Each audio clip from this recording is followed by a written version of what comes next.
Thousands of electric vehicles produced in China could soon arrive in this country.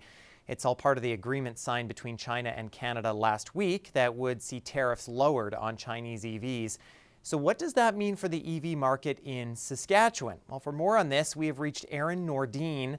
She is with the Saskatchewan Electric Vehicle Association. We have reached her in Regina. Erin, thank you so much for joining us. Thank you. Hello. So what's the reaction been so far from Saskatchewan's EV community around this news? I think everyone's pretty excited. The idea of a whole bunch of new more makes and models around is a good thing for everyone. How is this going to impact the new and specifically the used EV market here? Well, I would say probably first the used EV market. That was one of the first thoughts I had, was that that's going to explode because you're starting to see used EVs, as some of them are 10 years old. So now you're starting to see affordable used vehicles. Is this going to expand sort of the number of brands that we're going to see as a result of this? Yes, not right away, but because some of these fancy Chinese models like BYD and they're going to need some certification from Transport Canada. So they'll need to be certified that they're like ready for our winters, that the cybersecurity situation is in check and all those things. So I would think maybe late 2027 we'll start seeing those makes and models around. But Chinese does make Teslas and Polestars, which are already ready to go in Canada, obviously. So so that market will expand.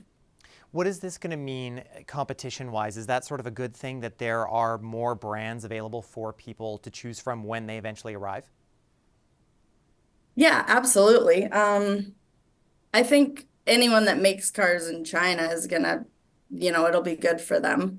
Some brands that don't do so much production in China might be problem, but yeah, the more the merrier. Like if the trend in Saskatchewan and Canada follows the rest of the world, then we're gonna need lots of new cars.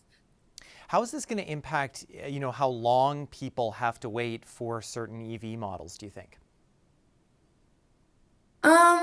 Like at the moment, you don't necessarily have to wait. Most of the dealerships have cars in stock. They have certain ones in stock all the time, but more vehicles available obviously is going to be easier, shorter wait times, and more stock in Canada. And what do you think this means for pricing of these vehicles? We know some of them are a little out of people's price range. Will this change that? Yes, it definitely should, and that's one thing we're excited about is I guess the landing price on some of these models is like 30 to 35,000. There's even one BYD that's 24,000 brand new, but that's the landing price. And then if you consider distribution and all the other commissions and things, so we're not sure exactly what they're going to cost, but they definitely are going to be cheaper than what we have. And when I see cheap, what I've heard about reviews on these vehicles is they're cheap, but they are actually good quality, and the new technology is great. Yeah, so unbeatable. Now, does Saskatchewan have enough EV infrastructure in place to accommodate all this? Yeah, so if you stick to the main highways in Saskatchewan, you're fine for EV charging. And that's mainly an EV owner typically charges at home overnight while they're sleeping. So they don't usually have to use chargers, but it's when you're on those road trips. We are lacking a little bit in the north of the province for level 3 chargers, but you can pretty much go anywhere. More chargers would be definitely welcomed, and there is some funding available for municipalities that want to install some infrastructure.